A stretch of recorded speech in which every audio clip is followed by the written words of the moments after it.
Introduction আলোচনা করেছি, মানে মেজর কম্পোনেন্ট গুলা। তারপর আলোচনা করেছিলাম হচ্ছে ডেটাবেস কম্পোনেন্টটাকে নিয়ে লাস্ট ক্লাসে। আজকের ক্লাসে আমরা আলোচনা করব হচ্ছে কি মোস্টলি নেটওয়ার্ক অংশটুকু নিয়ে। হ্যাঁ, so this are the major components of any information system. আমরা যেগুলি নিয়ে কাজ করি ইনফরমেশন সিস্টেমের কম্পোনেন্ট গুলা। সো এখানে শুরু করার সময় let's start with the discussion যে ইন্টারনেট কি জিনিস। গত একটা ক্লাসে বোধহয় আমি ইন্টারনেট নিয়ে একটু কিছু আলোচনা করেছিলাম, তাই না? যে কোশ্চেন এতে আমি ডিসকাশন করেছিলাম, ব্রেনস্টর্মিং করেছিলাম যে ইন্টারনেট জিনিসটা কি। তো ইন্টারনেট জিনিসটা কি কেউ আমাকে খুব ব্রিফলি বলতে পারবেন নাকি?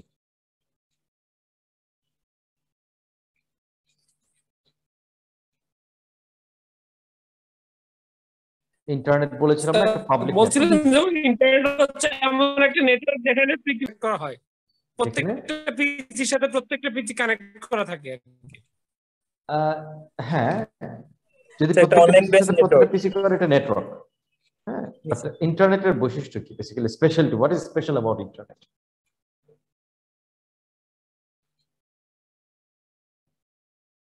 ইন্টারনেটটা আমরা আলোচনা করেছিলাম ইটস এ লিভিং নেটওয়ার্ক। ইন্টারনেটটা কখনো বন্ধ হয় না। সাধারণত কি হয়, একটা অফিসে বা একটা যে কোনো একটা লোকেশনে আমার যদি 10টা কম্পিউটার থাকে, 2টা সার্ভার থাকে, আমরা কানেক্ট করলাম, that's a network. But office শেষ, ওয়ার্কিং আওয়ার শেষ, আমরা বন্ধ করে চলে যাই। ঈদ আসছে, ঈদের ছুটিতে চলে গেছে সবাই, অফিসের পুরো অফিসের যদি 600 কম্পিউটারও থাকে দেখা যাবে একটাও অন নাই, সবই বন্ধ হয়ে গেছে, রাইট? সো কোনোটাই আসলে পার্মানেন্ট নেটওয়ার্ক না বা একটা লিভিং নেটওয়ার্ক। ইন্টারনেট এমন জিনিস, it's a network among millions and millions of devices. শুধু কম্পিউটার বলতেছি না, আমি ডিভাইসেস বলতেছি। So it could be mobile phone, it could be laptop, it could be desktop, it could be servers, ক্লাউডের বিভিন্ন storage, even এখন যে technology আমরা ইউজ করি বলি আমরা আইওটি, ইন্টারনেট অফ থিংস বলে একটা জিনিস আছে। হ্যাঁ, আইওটি যে বিভিন্ন ডিভাইস, এই যে ঘড়ি, এখন ঘড়ি, টেলিভিশন, হ্যাঁ, even refrigerator, lot of other device, vacuum cleaner যারা ঘর পরিষ্কার করে, যে ক্লিনিং মেশিন, এই ধরনের মেশিনও এখন হচ্ছে স্মার্ট ডিভাইস। স্মার্ট ডিভাইস মানে ওইটার ভিতরে কোনো প্রসেসিং ক্যাপাবিলিটি আছে কিছু না কিছু, এবং সেটা ইন্টারনেটে কানেক্টেড। অর্থাৎ ইনস্ট্রাকশন বা এটার যে টোটাল অপারেশনাল গাইডলাইন, এটার জন্য ইন্টারনেটের উপরে ডিপেন্ডেন্ট থাকে বা রিমোটলি ম্যানেজ করা যায়। সো ওইগুলোও কিন্তু, ওই ডিভাইসগুলো এখন ইন্টারনেটের part. So internet literally became from during the inception of internet, তার কিছুদিনের মধ্যেই internet became a always living network, একটা নেটওয়ার্ক যেটা কখনো অফ হচ্ছে না। কেউ না কেউ ওই নেটওয়ার্কে সবসময় লাইভ অবস্থায় আছে। সো ওইখান থেকে it became a permanent network। যখন এটাকে পার্মানেন্ট নেটওয়ার্ক হচ্ছে একটা বৈশিষ্ট্য, আরেকটা বৈশিষ্ট্য হচ্ছে ইটস এ পাবলিক নেটওয়ার্ক, অর্থাৎ এটা একটা open network. Anybody who can manage a cable or manage a medium, যে কোনো একটা ওয়েতে জাস্ট ওই নেটওয়ার্কে কানেক্ট করতে পারে, that person or that device becomes part of internet. So এইটার জন্য আলাদা কোনো পারমিশন, আলাদা কারোর কাছ থেকে কোনো কিছু কেনা কিছুই লাগবে না। আমরা ইন্টারনেট নিয়ে আলোচনা করার সময় বলছিলাম যে আমরা ব্যান্ডউইথ কিনি। আমরা কিন্তু এমন না যে আমরা গুগলকে পে করি অথবা ফেসবুককে পে করি অথবা মাইক্রোসফটকে পে করি টু ইউজ ইন্টারনেট, বা ইন্টারনেট আমি পারচেজ করি, এরকম কোনো কিছু না। ইন্টারনেটটার আমার যে খরচ, আমরা যে আইএসপি কে, আমরা যে সার্ভিস প্রোভাইডারকে পে করি, সে পে করি কিসের জন্য? ইন্টারনেট কন্টেন্টের জন্য না, যে আমি এত মেগাবাইট ইন্টারনেট কিনলাম, এত গিগাবাইট ইন্টারনেট কিনলাম, তা না। আমরা ওইটার জন্য কখনো পে করি না, যদিও আমাদের মোবাইল অপারেটর রেট আমাদেরকে একটা ভুল জায়গায় কমার্শিয়ালাইজেশন করছে, ওটাতে আমি আসতেছি। বাট ইন্টারনেটের জন্য আসলে আমরা পে করি হচ্ছে কি, যেই ইনফ্রাস্ট্রাকচার দিয়ে আমরা গ্লোবাল ইন্টারনেটে কানেক্ট করি, সেই ইনফ্রাস্ট্রাকচারের খরচ, অর্থাৎ কেবলের খরচ, আমি যদি এভাবে বলি কানেক্টিভিটির খরচ, that is what is the cost of internet. ইন্টারনেটে আসলে এর বাইরে কোনো কস্ট নেই। যেমন আমরা যখন ইউজ করি তখন আমাদের মেজর কস্ট, এই যে ব্যান্ডউইথের কস্ট গভর্নমেন্ট নির্ধারণ করে দেয়, বিটিআরসি নির্ধারণ করে দেয়। বিটিআরসি কি? Bangladesh telecom regulatory commission. এই বিটিআরসি প্রত্যেক আইএসপি কে, মোবাইল কোম্পানিকে ইন্টারনেটের পার এমবিপিএস এর, এমবিপিএস মানে কি? মেগাবিট পার সেকেন্ড, অর্থাৎ প্রতি সেকেন্ডে কত মেগাবিট ইন্টারনেট আসবে। এটা হচ্ছে স্পিড। স্পিডটা ডিপেন্ড করে কিভাবে? একটা পানির স্পিড যদি আমি বলি যে প্রতি সেকেন্ডে কত লিটার পানি যাবে, কত গ্যালন পানি যাবে, সেটা ডিপেন্ড করবে পাইপের কতটুকু মোটা কতটুকু চিকন তার উপরে, রাইট? সো ঠিক সেরকম ব্যান্ডউইথ বলি আমরা, এটা হচ্ছে ইন্টারনেটের এই যে কানেক্টিভিটিটা কতটা ওয়াইড, কতটা ব্রড, কতটা বড়, তার উপরে ডিপেন্ড করে স্পিড কতটা বেশি পাবো, ইন্টারনেটের ডেটার স্পিড কতটা বেশি পাবো। সো পার এমবিপিএস এর রেটটা কি করে বিটিআরসি সবার জন্য, পুরো দেশের জন্য নির্ধারণ করে দেয়।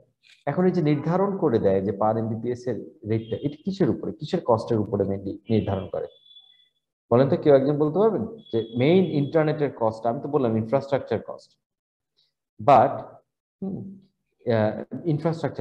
ইনফ্রাস্ট্রাকচারের মধ্যে মেজর কস্ট পোর্শন, যে আমরা ইন্টারনেটের জন্য যত টাকাই বিল দিই না কেন, এই বিলের মেজর টাকাটা কোথায় যায়? কোনো আইডিয়া?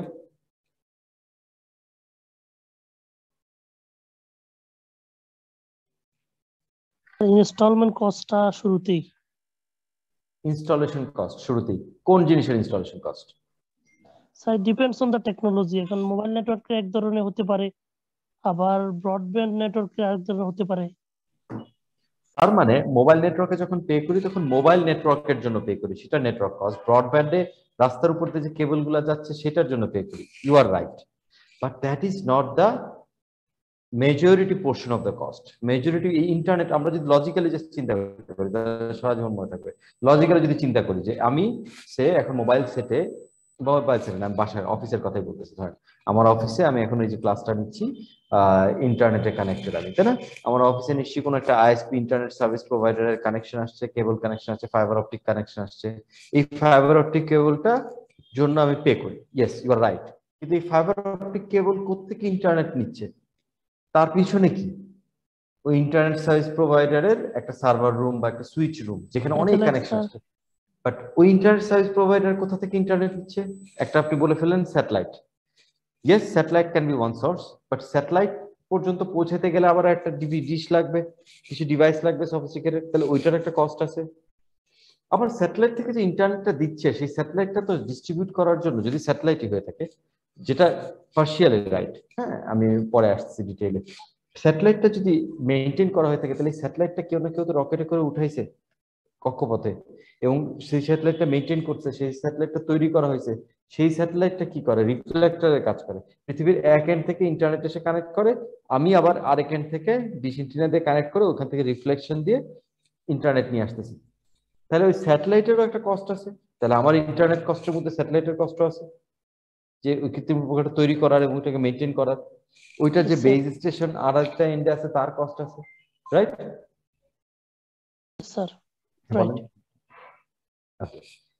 কিন্তু এই স্যাটেলাইটটা, you are right, you were right, যদি আপনি আজকে থেকে সে 15 বছর আগের কথাটা বলতেন, হ্যাঁ এই কথাটা, এই উত্তরটা যদি 15 বছর আগে আমি একদম 100 নিয়ে নিতাম উত্তরটা, তখন আমরা আসলেই স্যাটেলাইট দিয়ে কানেক্ট করতাম ইন্টারনেটে, শুধুই স্যাটেলাইট দিয়ে কানেক্ট করতাম, যেটাগুলোকে আমরা বলতাম ভিস্যাট।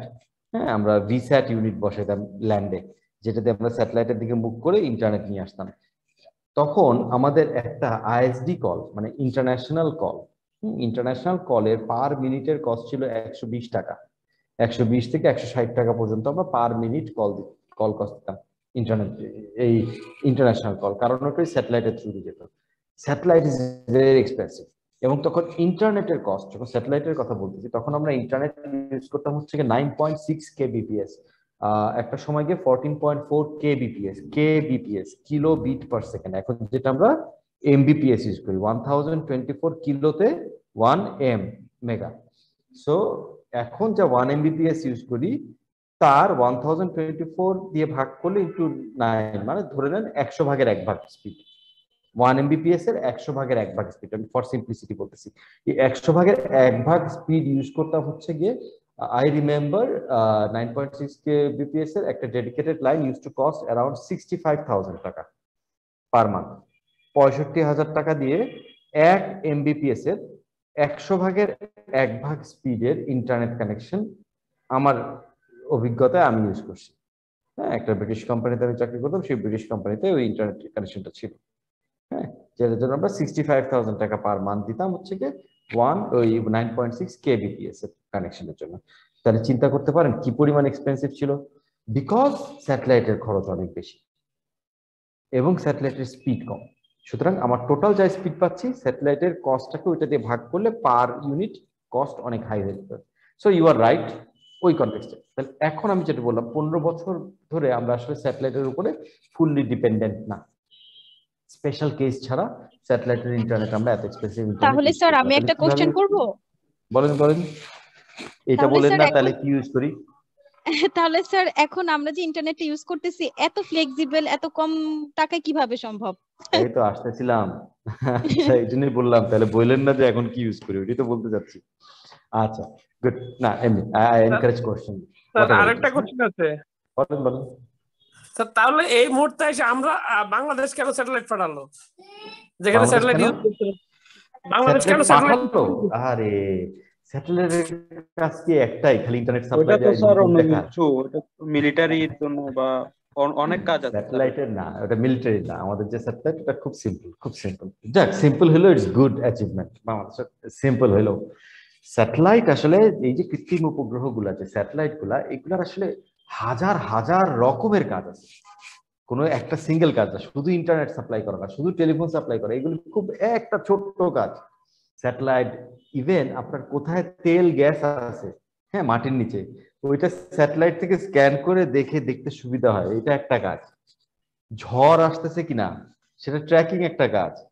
সাগরে কোনো আনঅথরাইজড কোনো ভেহিকেল ঢুকতেছে কিনা সেটা ট্র্যাকিং একটা কাজ হতে পারে। এইরকম হাজার হাজার কাজ স্যাটেলাইট দিয়ে হয়। হ্যাঁ, so satellite is not only about internet, internet is one of the many things. Okay sir তাহলে কি আমরা স্যাটেলাইটের উপর ফুলি ডিপেন্ডেন্ট না, মানে ইন্টারনেটের জন্য? ফুললি না, এখন একদম পার্শিয়ালিও ডিপেন্ডেন্ট না আসলে স্যার তাহলে একটা প্রশ্ন, স্যার কিছুদিন আগে যে এলন মাস্ক মানে যে লাইন ধরে যে স্যাটেলাইট পাঠালো, যেটা দেখা গেল আর কি পৃথিবী থেকেও অনেকে খেয়াল করছে, মানে এটা তো বেসিক্যালি নাকি সে পুরো পৃথিবীতে ফ্রি ইন্টারনেট প্রোভাইড করার জন্য নাকি এই কাজটা করছিল। হতে পারে, হতে পারে, which is logical. Let me come back to this. আমি যদি ভুলে যাই আমাকে মনে করাই দিন, আমি উত্তর দিব। আগে আমি বলি এখন আমরা ইন্টারনেটে কিভাবে যাই, হ্যাঁ ওই প্রশ্নটার আগে উত্তরটা দিই, তারপর আমরা আবার স্যাটেলাইটে তাহলে ব্যাক করবো। প্রথম কথা হচ্ছে কি, এখন আমরা ইন্টারনেটে কিভাবে কানেক্টেড। আমরা ইন্টারনেটে, আপনারা যে আমি গত একটা ক্লাসে বলছিলাম সম্ভবত, আমি ইফ আই রিমেম্বার, CME-V4 নামটা বলছিলাম, CME-V4। জি না স্যার, না মনে পড়তেছে না তো স্যার এরকম। তাহলে অন্য কোনো ক্লাসে বলছি, অন্য কোথাও বলছি, দেখা যাচ্ছে যাক বয়স হয়ে যাচ্ছে। হ্যাঁ আমাকে আমি মনে হচ্ছিল আপনাদেরকে বলছি, এই জন্য আমি প্রথমে বললাম ইন্টারনেট নিয়ে আলোচনা করছি। আচ্ছা অসুবিধা নেই। CME-V4 নামে একটা কেবলে আমরা কানেক্টেড। হ্যাঁ এখন আমরা দুইটা কেবলে কানেক্টেড, একটা হচ্ছে CME-V4 আর একটা হচ্ছে CME-V5। CME-V4 এটার বানানটা আমি বলতেছি, বানানটা একটু খেয়াল রাখবেন। হ্যাঁ মানে এখন মনে রাখার দরকার নেই, দরকার আছে মনে রাখার, পরীক্ষা এগুলি নিয়ে কথাবার্তা কিছু আসতে পারে। হ্যাঁ স্টিল এটার বানানটা হচ্ছে এরকম, CME-V4, SEA। These three letters stands for Southeast Asia. Southeast Asia. Then ME, there is Middle East. Or WEV, that stands for Western Europe. Okay, তার মানে Southeast Asia, Middle East, Western Europe। শুনেই বোঝা যাচ্ছে কিছু দেশের একটা সংঘবদ্ধ চক্র, রাইট? এইটা হচ্ছে গিয়ে এই তিনটা রিজিয়নের 17টা কান্ট্রি মিলে একটা এগ্রিমেন্টে গেছে, একটা কনসোর্টিয়াম করেছিল অনেক আগে।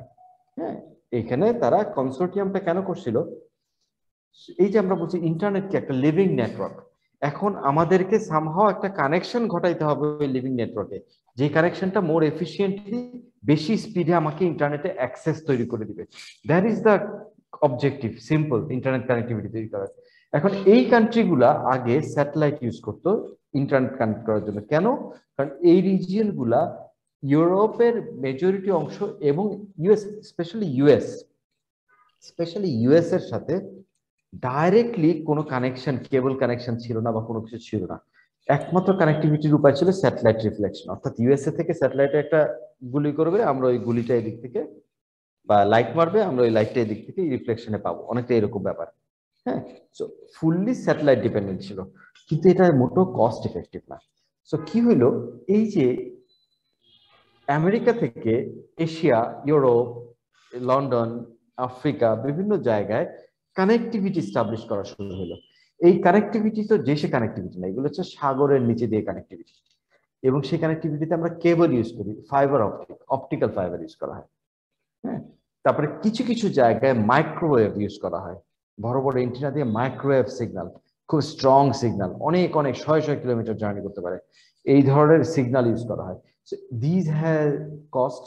এখন এটা তো কোনো একজন যদি একটা এস্টাবলিশ করে কোনো একটা কান্ট্রি, ব্যবহার তো অনেকে করবে, তাহলে কস্টটা সবার মধ্যে ভাগাভাগি করা উচিত, এবং এটার যে ইমপ্লিমেন্টেশন, যে ইনস্টলেশন, সেটারও তো অনেক কস্ট, একটা কান্ট্রির পক্ষে এটা কস্ট এফেক্টিভ হয় না। ঠিক সেরকম আমাদের রিজিয়নটাকে এই যে CME-V4 বললাম, south east Asia, middle east এবং ওয়েস্টার্ন ইউরোপের এই 17টা কান্ট্রি মিলে কনসোর্টিয়াম ঠিক করলো যে আমরা সবাই মিলে ফান্ড রেজ করবো, সবাই মিলে আমরা টাকা একসাথে করে আমরা আমাদের এই 17টা কান্ট্রিকে ওই হাইওয়ের সাথে অ্যাটাচ করবো, রাস্তা বানাবো। সেই রাস্তাটা কি?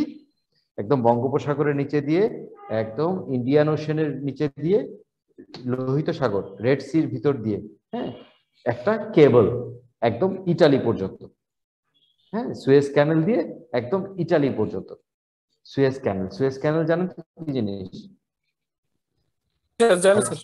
ওকে, গুড। সুয়েজ ক্যানেল হচ্ছে গিয়ে আগে যখন এই রেড সি এবং ওই পাশে হচ্ছে মেডিটেরিয়ান সি, এই দুইটার মধ্যে কোনো কানেকশন ছিল না, যার ফলে ইউরোপ থেকে এশিয়াতে কোনো জাহাজ যদি আসতে হইতো বা এশিয়া থেকে ইউরোপে যদি জাহাজ যাইতে হইতো, সেটা পুরো আফ্রিকা মহাদেশ ঘুরে যেতে হইতো, কারণ এর মাঝখানে আর রাস্তা নেই। হ্যাঁ, পুরো আফ্রিকাকে ঘুরে যেতে হইতো, তাহলে হিউজ পরিমাণ টাইম এবং ফুয়েল হইতো, তাতে কস্ট এফেক্টিভ থাকতো না। জার্নিটা খুব কষ্টকর জার্নি ছিল জাহাজের জন্য, যে মালপত্র পরিবহন।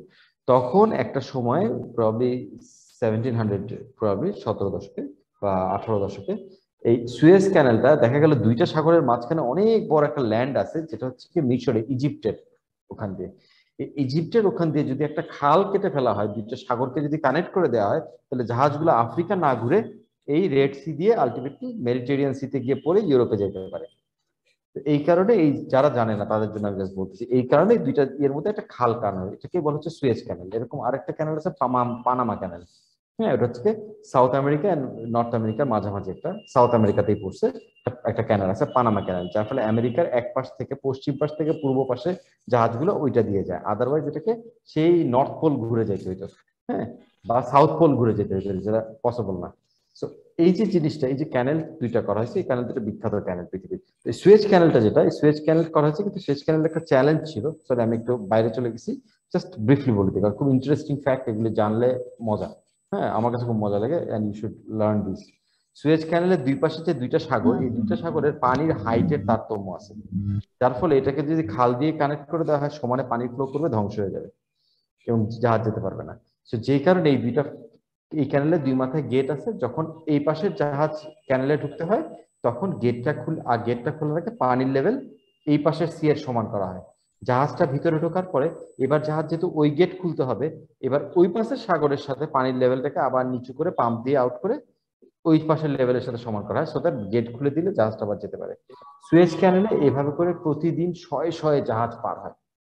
এখন এই ফ্যাক্টটা কেন বললাম আমি একটু পরে আসতেছি। সো এই সুয়েজ ক্যানেল সহ এইটা ওই কেবলটা আমাদের যে CME-V4 কেবলটা, এইটা দিয়ে ইউরোপ পর্যন্ত, ইটালি পর্যন্ত এই কেবলটা গেছে, এদিকে ব্যাংকক, ইন্দোনেশিয়া পর্যন্ত এই কেবলটা আছে। ওকে, এখন এই কেবলটা ইমপ্লিমেন্টেশন দেখেন কত কস্টলি, একটা মোটা বিশাল বড় ফাইবার অপটিক সারা এই এতগুলো দেশের ইন্টারনেট সাপ্লাই দেয়, তাহলে কত মোটা কেবল। এরকম একটা অপটিক্যাল ফাইবার কেবল সাগরের নিচে দিয়ে লে করা অনেক এক্সপেন্সিভ। এই 17টা কান্ট্রি মিলে ওই এক্সপেন্সটা বেয়ার করে, ওইটারই ভাগাভাগি করে আমরা ইন্টারনেটের মেজর কস্টটা দিই আসলে। সো ওই কেবলটা আবার সমস্যা হচ্ছে গিয়ে কিছুদিন পর পর কেটে যায়। কিভাবে কেটে যায়? জাহাজের নোঙর লেগে কেটে যায়, ভূমিকম্পে কেটে যায়, যার ফলে ওই এটাকে আবার রিপেয়ার করতে হয়। ওই রিপেয়ারের জন্য দেয়ার আর 6 শিপস। ওই কেবল মেইনটেন্যান্সের জন্য 6টা জাহাজ আছে, 2টা সাবমেরিন আছে।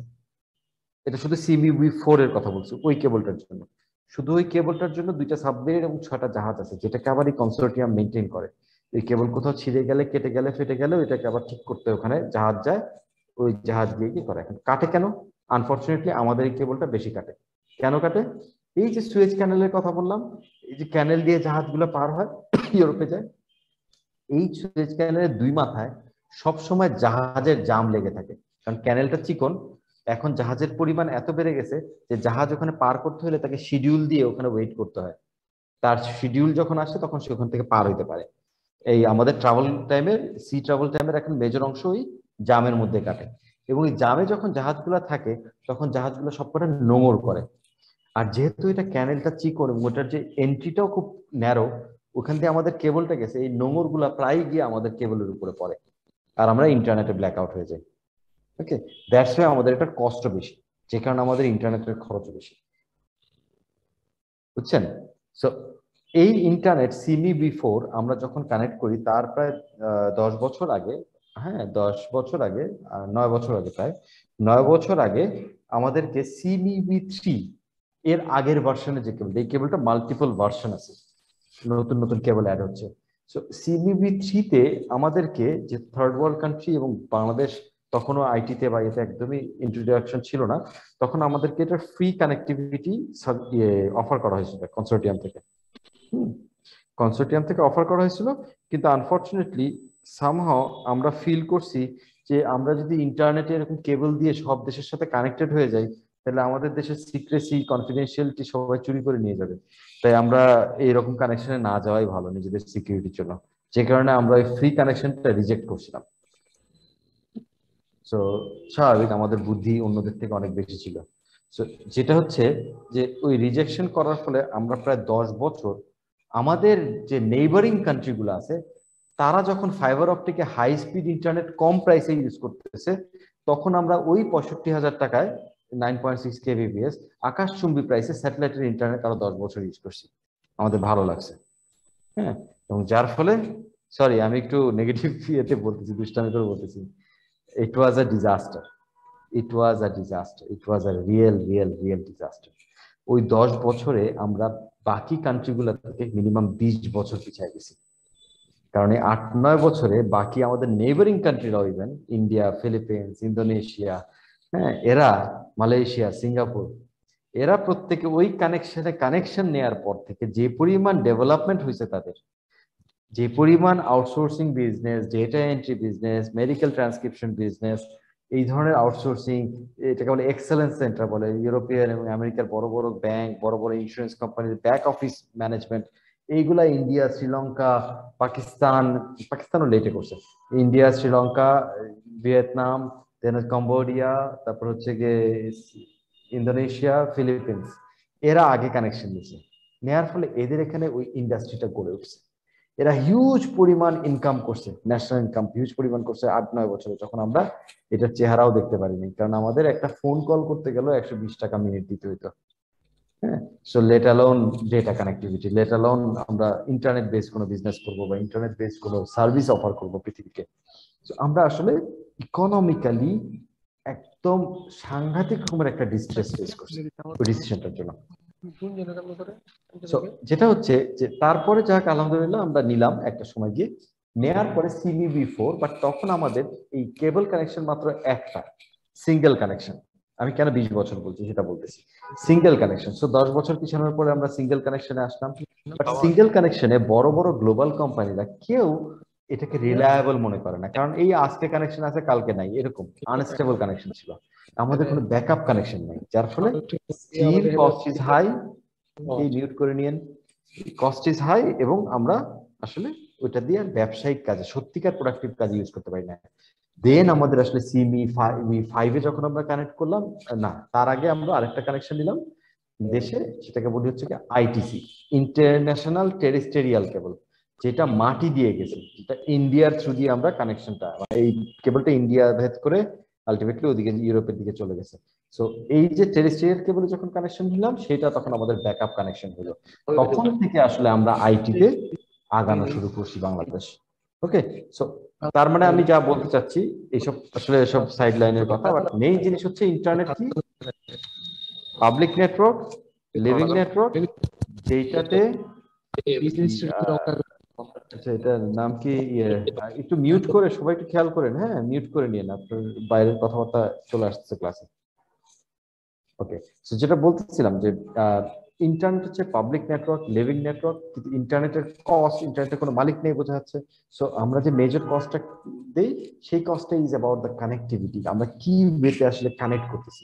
It starts from that CBB4, 5, ITC, ওইটার খরচ থেকে শুরু করে আলটিমেটলি আমরা কোথায় গিয়ে যাচ্ছি, একদম ওই কক্সবাজারের আমাদের ল্যান্ডিং পোর্ট থেকে ঢাকায় BTCL মগবাজার পর্যন্ত কানেকশন, এইটার কস্ট। ঢাকার মগবাজার থেকে আমাদের যে গুলশানে যে ISP হেড অফিস আছে, বনানীতে ISP হেড অফিস আছে, যে যার ISP ধানমন্ডিতে আছে কি মোহাম্মদপুরে আছে কি মিরপুরে আছে, সেই ISP পর্যন্ত কেবলের কস্ট। ওই ISP থেকে আমার পাড়ার যে ছোট্ট ISPটা সেটার পর্যন্ত কেবলের কস্ট। পাড়ার ISP থেকে এই যে ফ্রি টাওয়ার ইউজ করে, মানে ল্যাম্প পোস্ট ইউজ করে করে যে ডিস্ট্রিবিউশন হইতেছে বাসা বাড়িতে, সেটার কস্ট। এই সব কস্ট অ্যাড আপ করে আমাদের আসলে ইন্টারনেট কস্ট হয় উইথ প্রফিট।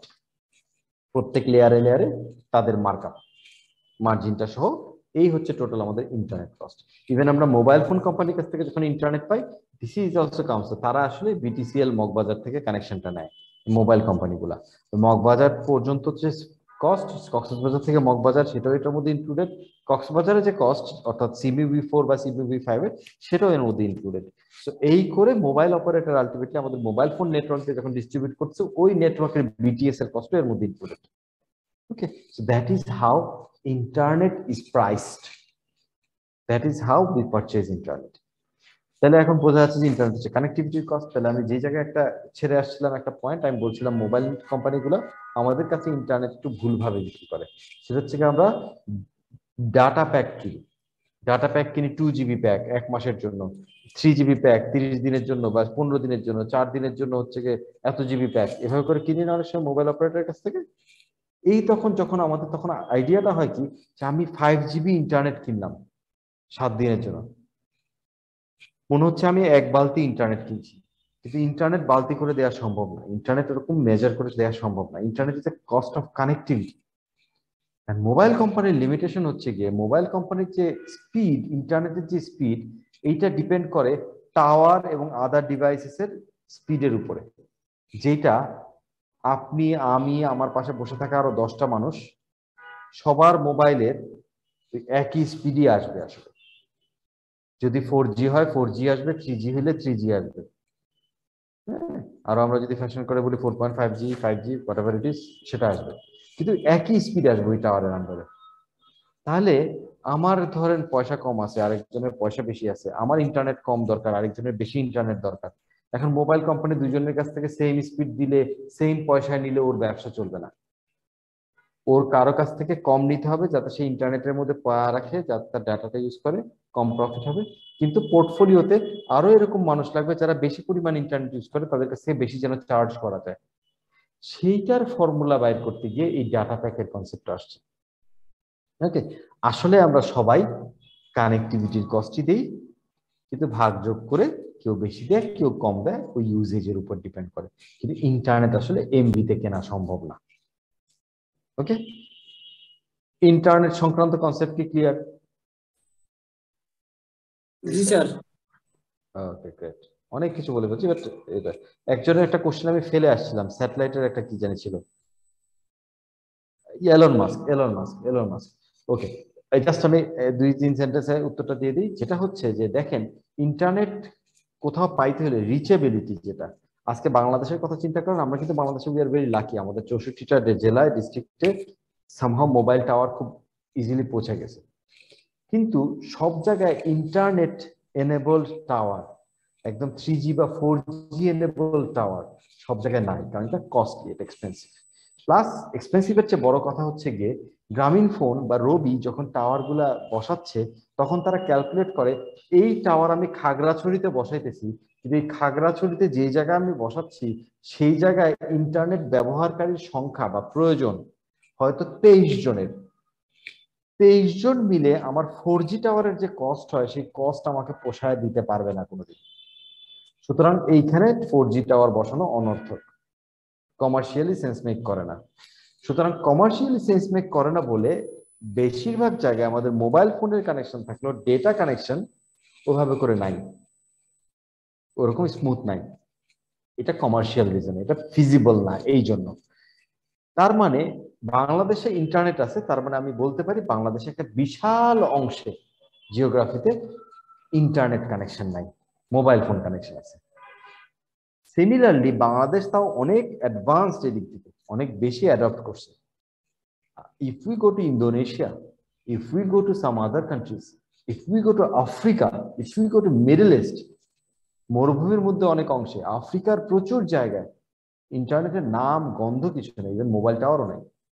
কারণ ওই ইকোনমিক রিজন, ওখানে এই পরিমাণ ক্রিটিক্যাল মাস নাই, এই পরিমাণ ইউজারের ইয়ে নাই, ইউজার নাই, যেটা দিয়ে আসলে এটা ফিজিবল হয় ওখানে একটা নেটওয়ার্ক এক্সটেন্ড করা। তার মানে আমরা সেফলি বলতে পারি পৃথিবীর একটা ছোট অংশ আসলে ইন্টারনেট ব্যবহার করতে পারে, একটা বড় অংশ ইন্টারনেট ব্যবহার করতে পারে না, বিকজ ওই জিওগ্রাফি পর্যন্ত এক্সটেন্ড করা, কেবল এক্সটেন্ড করা বা নেটওয়ার্ক এক্সটেন্ড করা is very expensive, commercially viable না।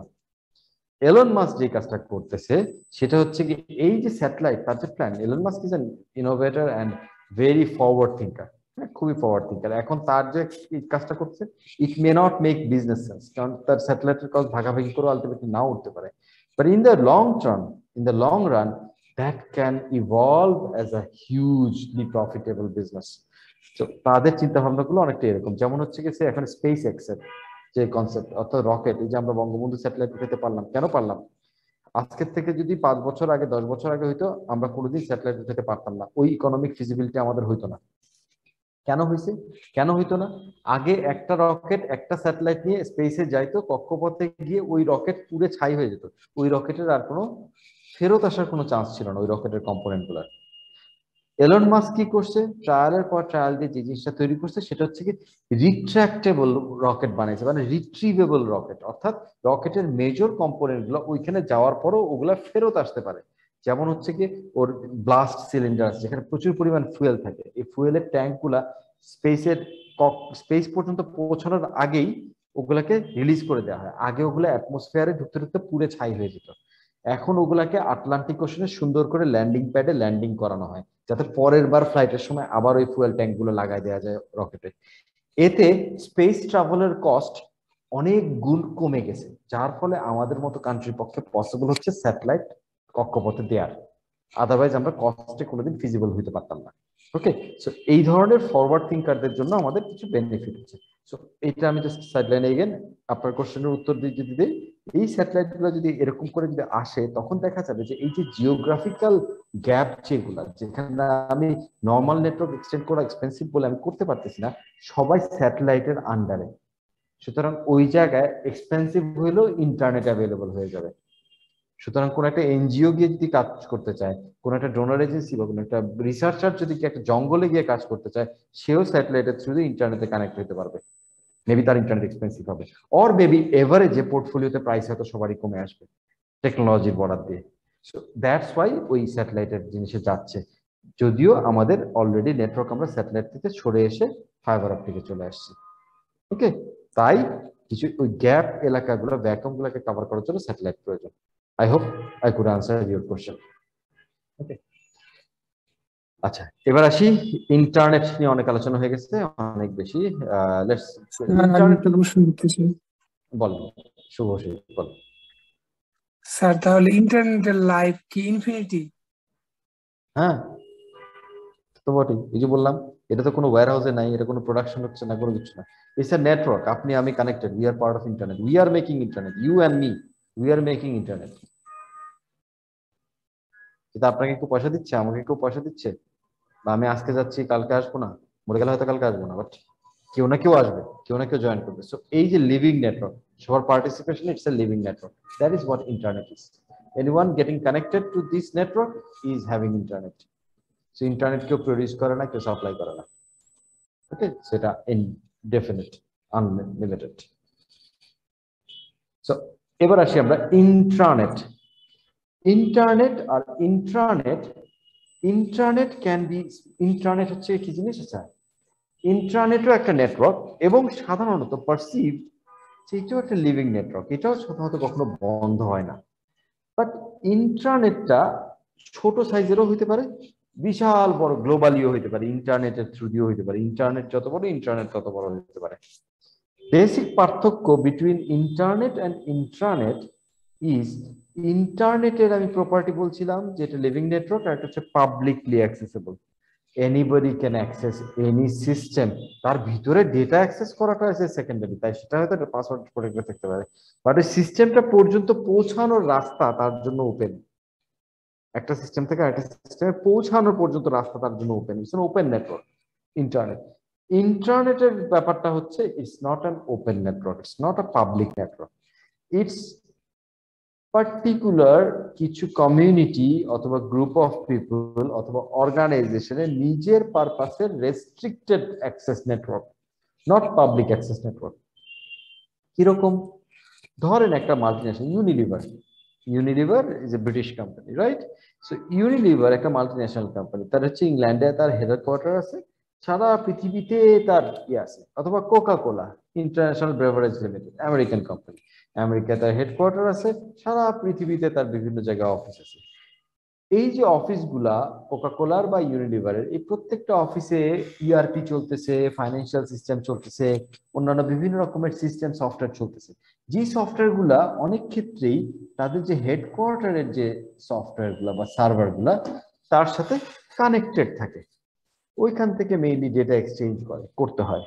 তো এই যে হেডকোয়ার্টারের সার্ভারের সাথে বাংলাদেশে ইউনিলিভারের একটা সার্ভার বা কোকা কোলার একটা সার্ভার যে কানেক্টেড, বা একটা মেশিন যে কানেক্টেড, এখানকার একটা ইউজার যে ওইখানকার সার্ভার অ্যাক্সেস করতেছে, সেটা কিভাবে করতেছে? এই বাংলাদেশ থেকে যে গুলশান 1 নম্বরে হচ্ছে ইউনিলিভারের হেড অফিস, ওইখান থেকে লন্ডন পর্যন্ত কি একটা কোনো কেবল টানা হয়েছে? ইউনিলিভার কি একটা কেবল টেনে নিছে নিজেদের, যাতে সিকিউরলি ওই মাথা থেকে এই মাথা কানেক্টেড হয়? এটা সম্ভব না, এটা প্র্যাকটিক্যাল না, এটা বাস্তবসম্মত না, তাই না? সো কি হচ্ছে, ইন্টারনেটকে ব্যবহার করতেছে Unilever to connect their Bangladesh office, Dhaka office to their England office and the Chittagong office. তাদের ফ্যাক্টরি সব চিটাগাং এর ফ্যাক্টরি গুলোকে কানেক্ট করছে ইন্টারনেটের থ্রু দিয়ে। ঢাকা থেকে চিটাগাং তারা আলাদা ডেডিকেটেড কেবল ইউজ করতেছে না। সো এই যে কানেকশনটা ইন্টারনেটের থ্রু দিয়ে হচ্ছে, তার মানে কি, যে কোনো মানুষ, আমি চাইলে এই যে গুলশানে আমি বসে আছি আমার অফিসে, আমিও গুলশান 1 নম্বর আছি, গুলশান 1 নম্বরে আমি বসে আছি, আমি এখান থেকে বসে ইউনিলিভারের ঢাকা অফিস অথবা ইউনিলিভারের ইংল্যান্ড অফিস অথবা চিটাগাং অফিস, আমি কি ওদের সার্ভারে কোনো কি কানেকশন করতে পারবো? করতে পারার কথা না। দে মাস্ট হ্যাভ সিকিউরড ইট। কিন্তু ইন্টারনেটে আছে, তাহলে সিকিউর করলো কোনো না কোনো একটা টেকনোলজি ইউজ করে, কোনো রুল বেসড টেকনোলজি ইউজ করে। তারা তাদের যে নেটওয়ার্কটা, কাজের নেটওয়ার্কটা, ইন্টারনেটের ভিতর থেকেই ওইটার অ্যাক্সেসকে রেস্ট্রিকশন করে দিল, যে anybody and everybody can not have access to their systems. এই যে একটা রেস্ট্রিক্টেড লিভিং নেটওয়ার্ক হয়ে গেল, ওই নেটওয়ার্কটাকে আমরা বলতেছি ইন্ট্রানেট। তখন আর ওটাকে ইন্টারনেট বলতেছি না, রেস্ট্রিক্টেড আমরা বলতেছি ইন্ট্রানেট। তার মানে এটা একটা অথবা country control, what ever the form, যে কেউ ইন্টারনেট তৈরি করতে পারে যে কোনো পারপাসে। But the bottom line is that is restricted, that is only for people, targeted people. Okay, that is what intranet is. Clear? কোনো কোশ্চেন? জি স্যার, একটা কোশ্চেন ছিল। বলুন স্যার, মনে করো মার্কস লাইন, শিপিং লাইন, যেটা ওদের নিজস্ব একটা ইন্টারনেট আছে, ওদের নিজস্ব ইন্ট্রানেট আছে। আমার এই কাস্টমার হিসেবে আমার ইউজার আইডি পাসওয়ার্ড আছে, আমি সেটা ঢুকতে পারবো, এই তো আমি তো যে কোনো খান থেকে তাদের ওখানে অ্যাক্সেস করতে পারতেছি, রাইট। তাহলে কি ইন্টারনেটে থাকবে? তাহলে আমরা একটু আগাই, তাহলে ওইটা এক্সট্রানেট হয়ে যাবে। জি স্যার, প্লিজ। এই যে নিচে লেখা এক্সট্রানেট, আপনি যা করতেছেন সেটা হচ্ছে গিয়ে এক্সট্রানেট। এটা হচ্ছে কি, যে কোনো ইন্ট্রানেটকে, আমি কথাটা বলি খুব মনোযোগ দিয়ে শুনুন সবাই, ইন্ট্রানেটকে প্রয়োজনে এক্সটার্নাল পিপলের কাছে এক্সটেন্ড করাকে বলে এক্সট্রানেট। ঠিক একটু আগে আপনি যে কোশ্চেনটা করলেন, অনেক ক্ষেত্রে কি হয়, আমি হচ্ছে গিয়ে গ্যাপ হচ্ছে যে জিন্স তৈরি করে, হ্যাঁ, fabric company, marketing company, gap brand একটা। এই গ্যাপের এই জিন্সটা ম্যানুফ্যাকচার করে কারা? কোন টেক্সটাইল মিল কাপড়টা তৈরি করে, কিন্তু কাপড় তৈরি করেই হয় না, গ্যাপের ফ্যাশন আইটেম গুলো তৈরি করার জন্য আবার গার্মেন্টস এর কাছে দিতে হয়। তার মানে কি, গ্যাপ কোম্পানিটার সাথে পার্টনার অর্গানাইজেশন আছে প্রচুর টেক্সটাইল মিলস, আবার পার্টনার অর্গানাইজেশন আছে গার্মেন্টস। কিন্তু এই গার্মেন্টস গুলা বা টেক্সটাইল মিল এমন না যে এরা পার্মানেন্ট, এটা গ্যাপের ওনারশিপও না বা পার্মানেন্ট পার্টনারশিপও না। এই বছর টেন্ডার করে হয়তো 80টা গার্মেন্টসে অর্ডার দেওয়া হয়েছে একটা পার্টিকুলার ডিজাইনের প্যান্ট তৈরি করার জন্য, ট্রাউজার তৈরি করার জন্য। তাহলে ওই 80টা কোম্পানির সাথে 80টা গার্মেন্টসের সাথে গ্যাপের একটা কানেক্টিভিটি প্রয়োজন। গ্যাপের নিজস্ব আছে ইন্ট্রানেট সারা পৃথিবীতে, কিন্তু ওই ইন্টারনেটের সাথে ওই গার্মেন্টস ফ্যাক্টরিগুলা এক্সটার্নাল এন্টিটিস, তাদের একটা কানেক্টিভিটির প্রয়োজন। তখন যখন সিকিউরড ওয়েতে পারপাস ড্রিভেন এই কানেক্টিভিটিটাকে এক্সটার্নাল পার্টির কাছে এক্সটেন্ড করা হচ্ছে, that makes the network as extranet. তখন ওটাকে আমরা বলি এক্সট্রানেট, যেটা আমাদের 3 নাম্বার পয়েন্ট। বোঝা গেছে? সো আপনি যখন ইউজার নেম পাসওয়ার্ড পাচ্ছেন তখন দুই ভাবে পাই আমরা। সাধারণত ইউজার নেম পাসওয়ার্ড যখন পাই তখন আমরা ইন্টারনেট পোর্টাল দিয়ে বলি, এটাকে বলি ইন্টারনেট পোর্টাল। অর্থাৎ আমাকে একটা ওয়েবসাইট দেওয়া হয়েছে, ওয়েবসাইটের মধ্যে আমি লগ ইন করতে পারছি। কিন্তু ওয়েবসাইটটা আমি পাচ্ছি কি করে এক্সটার্নাল পিপল হিসেবে? বিকজ এটা এক্সট্রানেট আকারে ওর ইন্টারনেটের একটা অংশ ইন্টারনেটে পাবলিশ করা হয়েছে, যে কারণে আমি ওখানে ইউজার নেম পাসওয়ার্ড দেওয়ার জায়গাটা খুঁজে পাচ্ছি। আদারওয়াইজ ওদের ইন্টারনেটের কোনো চেহারাও আমার দেখতে পারার কথা না ইন্টারনেটে বসে। তখন ওটাকে আমরা বলতেছি এক্সট্রানেট। ক্লিয়ার? স্যার তার মানে ইন্টারনেটে কারো অন্য বাইরের কারো অ্যাক্সেস থাকবে না, বাট এক্সট্রানেটে বাইরে কেউ অ্যাক্সেস থাকলেও দেখতে পারে। এক্স্যাক্টলি, ওটা পারপাস ড্রিভেন সিকিউরড ওয়েতে এক্সটার্নাল অ্যাক্সেস তৈরি করা হয় টু দ্য ইন্টারনেট, তখন ওটাকে আমরা বলি এক্সট্রানেট। ওকে, এবার আসি ইন্টারনেট টু। আচ্ছা, ইন্টারনেট টুর ঘটনাটা হচ্ছে এরকম, এই যে আমি যে কথাটা বললাম প্রথমে আজকে ক্লাসের শুরুতে একটা কথা বললাম যে internet is A living network, যেখানে আমরা মানুষ প্রচুর কানেক্টেড আমাদের যার যার কম্পিউটার দিয়ে, মোবাইল ফোন দিয়ে, এবং পরে আমি উদাহরণ দিতে দিতে বললাম মোবাইল ফোনই না, এখন ঘড়ি, টিভি, আমরা বলি স্মার্ট টিভি, স্মার্ট ওয়াচ, আমরা বলছি smart vacuum cleaner, smart fridge, আমরা বলছি স্মার্ট বিভিন্ন ডিভাইস, ইভেন হচ্ছে ক্যামেরা, সিসি ক্যামেরা এখন আমরা কি করি ইন্টারনেটের থ্রু দিয়ে দেখতে পারি যে ওখানে অফিসে কে যাচ্ছে কে আসতেছে।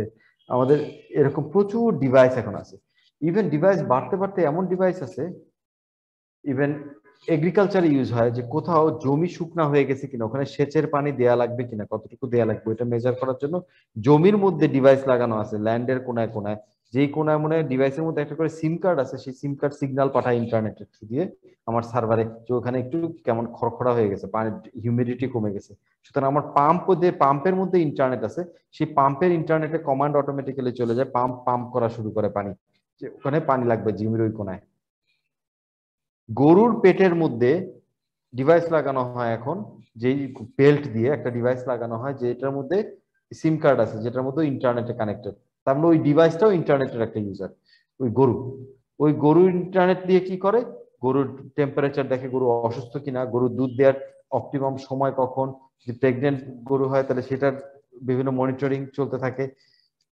সো চিন্তা করে, তো ইভেন এখন রিসার্চাররা ঈগল যখন ট্র্যাক করে, মাছ ট্র্যাক করে সমুদ্রের মধ্যে, ওর মধ্যে সিম কার্ড লাগায় রাখে, ওর মধ্যে ওইটারও ইন্টারনেটের ইউজার বানায় ফেলায়। তাহলে চিন্তা করেন কি পরিমাণ ইউজার ইন্টারনেটের আছে, কল্পনা করা যায়? এখন সমস্যাটা দাঁড়াইছে হচ্ছে গিয়ে ইন্টারনেটে যে কোনো একটা ডিভাইসকে যদি ইন্টারনেটের পার্ট হইতে হয়, তাকে একটা আইডেন্টিটি ক্যারি করতে হয় ইন্টারনেটে। সেই আইডেন্টিটিটা একটা নাম্বার, সেই নাম্বারটাকে আমরা বলি, আমরা অনেকেই শুনছি IP address, internet protocol address, IP address. অ্যাড্রেসটা দেখতে অনেকটা এরকম হয়, শুনতে অনেকটা এরকম হয়। সে আমি বললাম সে 203.128.168.011 কথা আমি একটা এক্সাম্পল দিলাম একটা অ্যাড্রেসের। এরকম 3টা ডট দিয়ে 4টা 3 অক্ষরের 3 ডিজিটের নাম্বার দিয়ে এই অ্যাড্রেসটা তৈরি হয়। এইটা কেন 3 ডিজিটের নাম্বার দিয়ে 4টা ভাগে ভাগ করা, এগুলার অনেক সায়েন্টিফিক রিজন আছে, যে ডিটেলে আমাদের যাওয়ার এখন দরকার নেই। আমরা খালি বুঝে নেই যে এই নাম্বারটার একটা লিমিটেশন আছে।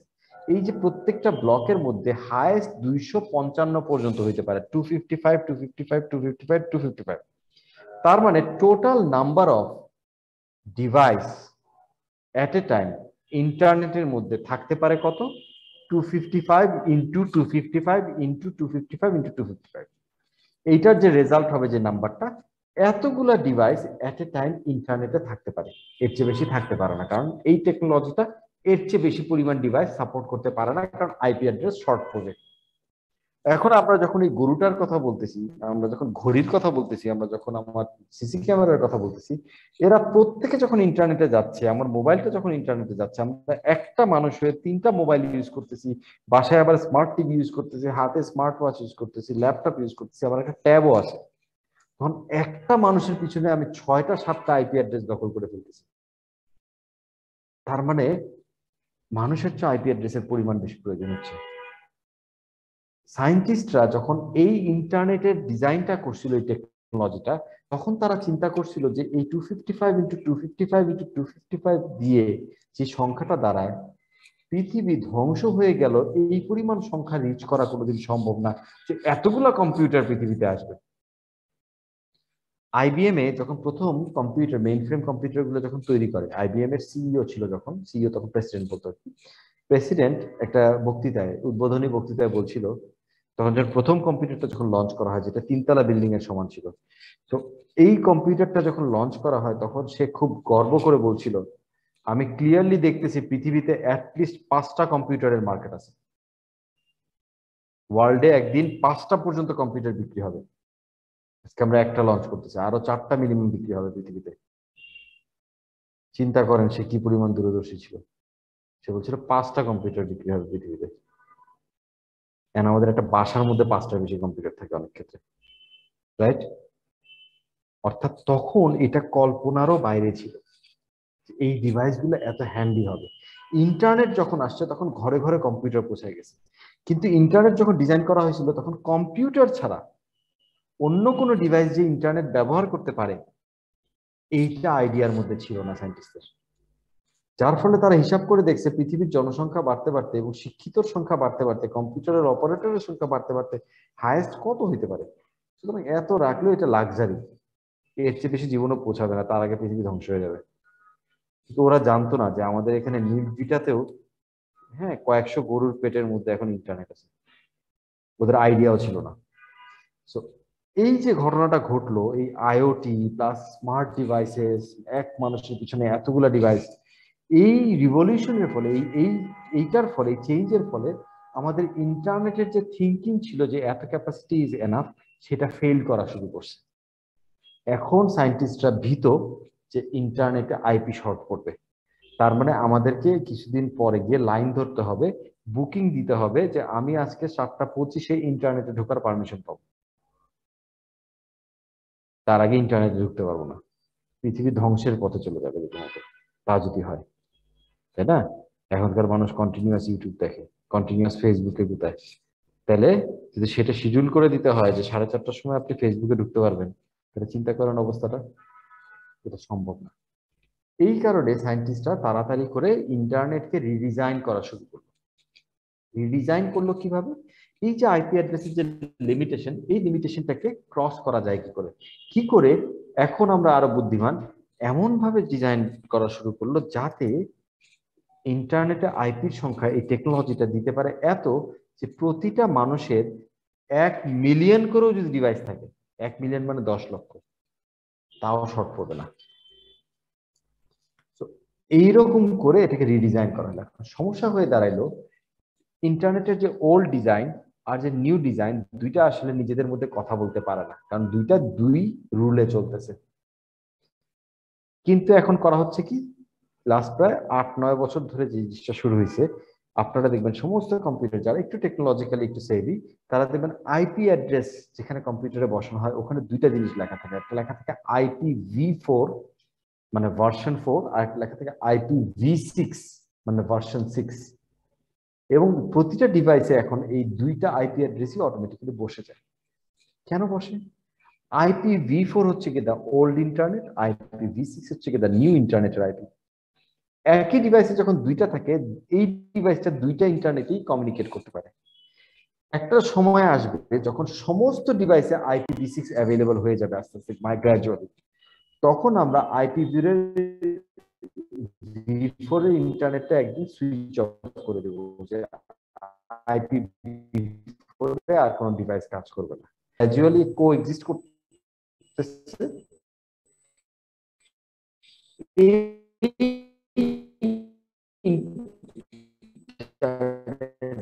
এটাকে বলতেছি আমরা হচ্ছে ইন্টারনেট 2। ওকে, এই নতুন ইন্টারনেটটাকে আমরা, কারো কোনো কোশ্চেন?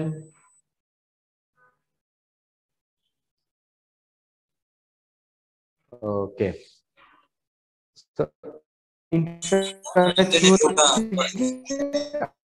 আমরা এখন এক্সিস্ট করে, কোএক্সিস্ট করে, but gradually we will be migrating towards that. Sorry Mahmud, যদি কিছু বলে থাকেন, কিচ্ছু বুঝিনি, কথা সব ই হয়ে যাচ্ছিল। ইন্টারনেট টুটা, হ্যাঁ বলেন।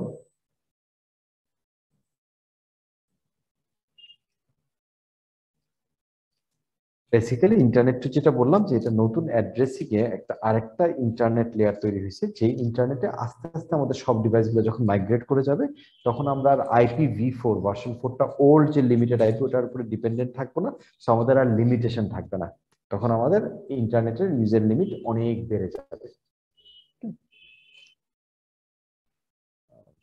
আমরা এখন কুইকলি একটু পরে, এটি একটু ইম্পর্টেন্ট জায়গা ছিল, পরে অবশ্যই ইম্পর্টেন্ট আছে, একটু লেট হয়ে গেছে। ওকে, সো এরপরে আমরা যে জিনিসটা আলোচনা করি, ছোট ছোট কনসেপ্ট, খুব সহজে আমি জাস্ট কুইকলি আলোচনা করে যাচ্ছি। একটা হচ্ছে কি ল্যান। ওকে, নো প্রবলেম, নেট প্রবলেম ছিল আপনার, কোনো অসুবিধা নেই। একটা হচ্ছে কি LAN, local area network.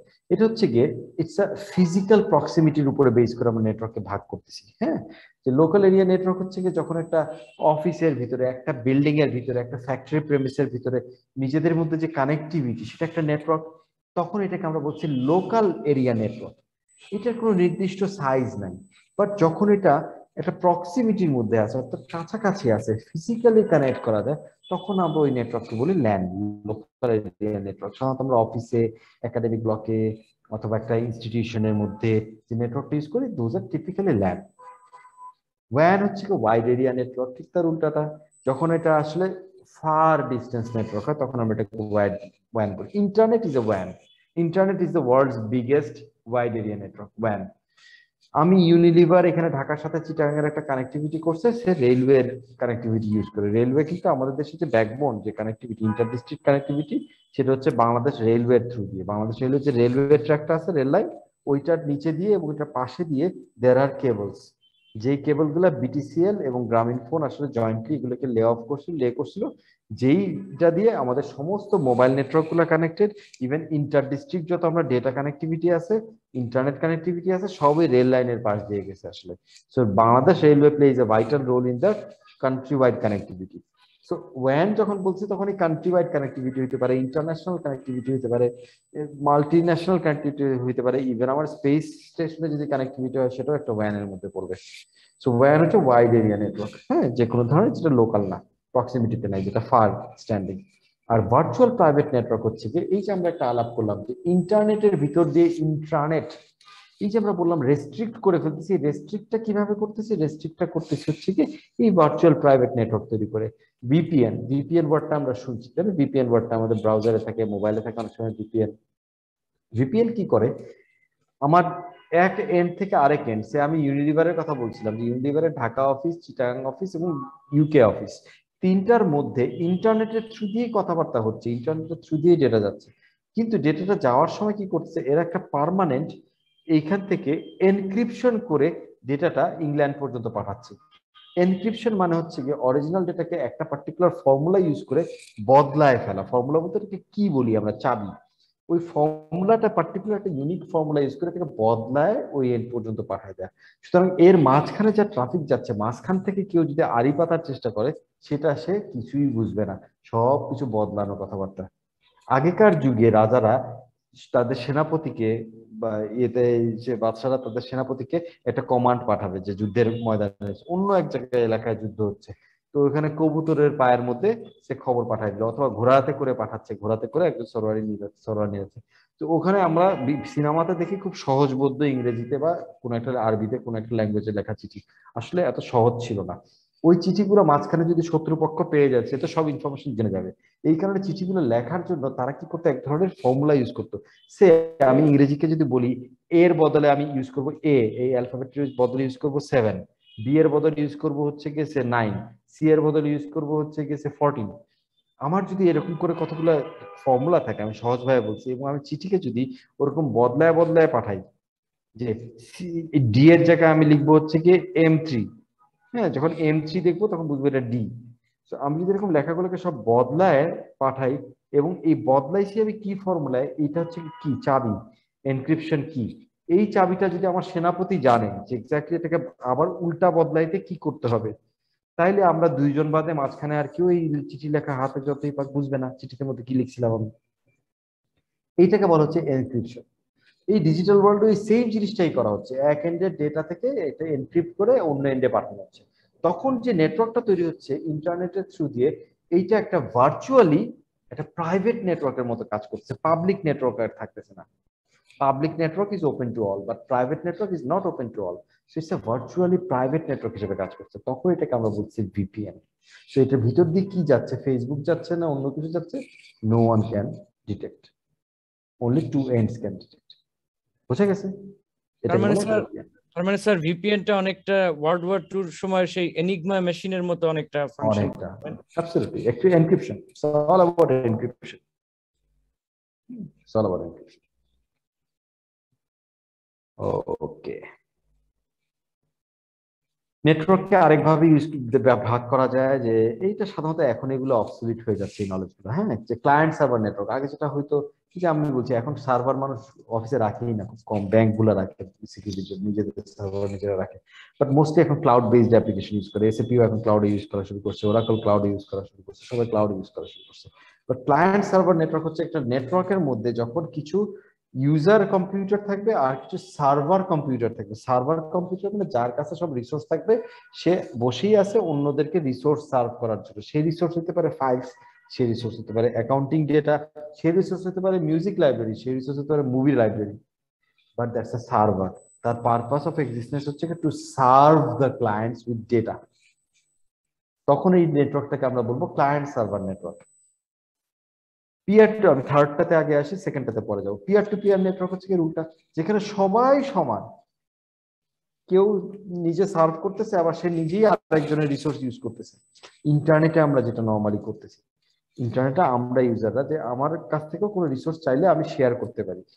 So তখন আমরা এটা হচ্ছে পিয়ার টু পিয়ার, পিয়ার মানে বন্ধু, পিয়ার টু পিয়ার সমপর্যায়ে, হ্যাঁ, পিয়ার টু পিয়ার নেটওয়ার্ক করতেছি। So client server network, peer to peer network. Network computing জিনিসটা একটু ডিফারেন্ট। নেটওয়ার্ক কম্পিউটিং জিনিসটা কি? নেটওয়ার্ক কম্পিউটিং জিনিসটা হচ্ছে গিয়ে যে আমি কম্পিউটিং এ কিছু কাজ করি, কম্পিউটিং এ আমি প্রসেসিং করি, আমি স্টোরেজ করি ডেটা, রাইট, এই ধরনের কিছু কাজ করি, স্টোর করি, প্রসেসিং করি, এরকম কিছু কাজ করি।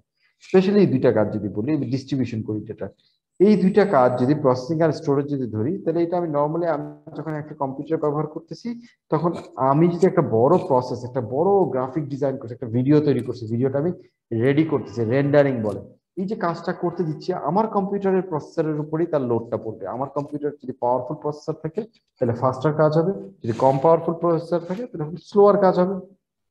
নেটওয়ার্ক কম্পিউটিং একটা টেকনোলজি, যে টেকনোলজিতে it allows a computer to use processing power of the other computers available on the network. অর্থাৎ আমি যখন একটা বড় সড়ো কিছু প্রসেস করতে যাচ্ছি, তখন নেটওয়ার্কের থ্রু দিয়ে অন্য যে 10টা কম্পিউটার আছে যেখানে প্রসেসিং ক্যাপাসিটি আইডিয়াল আছে বা এখন আনইউজড অবস্থায় আছে, সেই প্রসেসিং ক্যাপাসিটি গুলাকে একসাথে কাজে লাগায় ফাস্টার রেজাল্ট এনে দিয়ে দিচ্ছি। সো আমি ওভার দ্য নেটওয়ার্ক কম্পিউটিং করতেছি, তখন এটাকে আমরা বলবো নেটওয়ার্ক কম্পিউটিং। অথবা ওভার দ্য ইয়েতে প্রসেসিং না ইউজ করে আমি স্টোরেজটা ইউজ করতেছি। আমার হার্ড ডিস্কের স্পেস হচ্ছে 256 জিবি এসএসডি ড্রাইভ, এখন আমার আর একটু বেশি স্টোরেজ কিছু দরকার, আমি নেটওয়ার্ক স্টোরেজ সফটওয়্যার ইউজ করি যেটা অ্যালাউ করে আমার নেটওয়ার্কে অন্যান্য কম্পিউটার গুলা।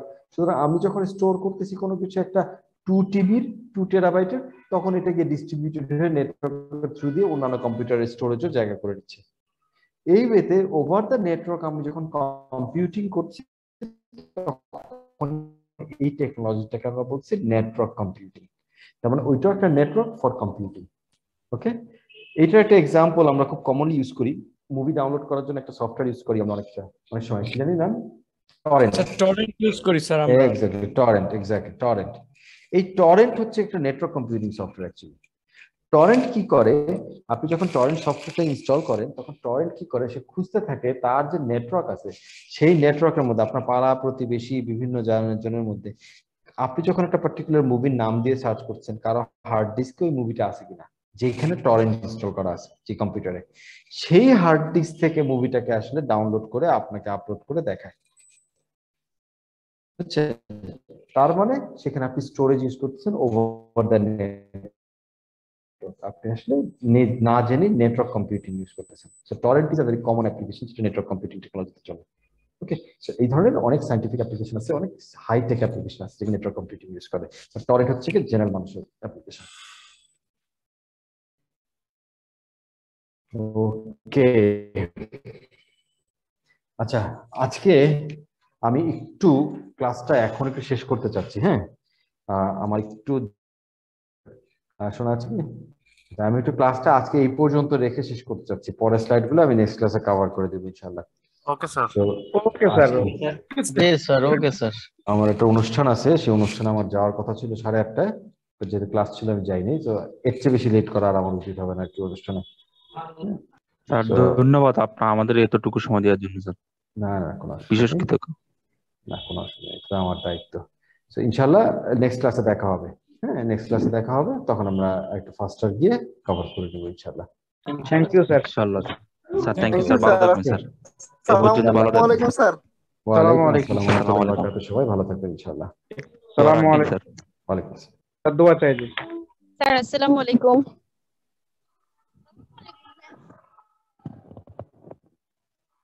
Recording stopped. মিতি আপু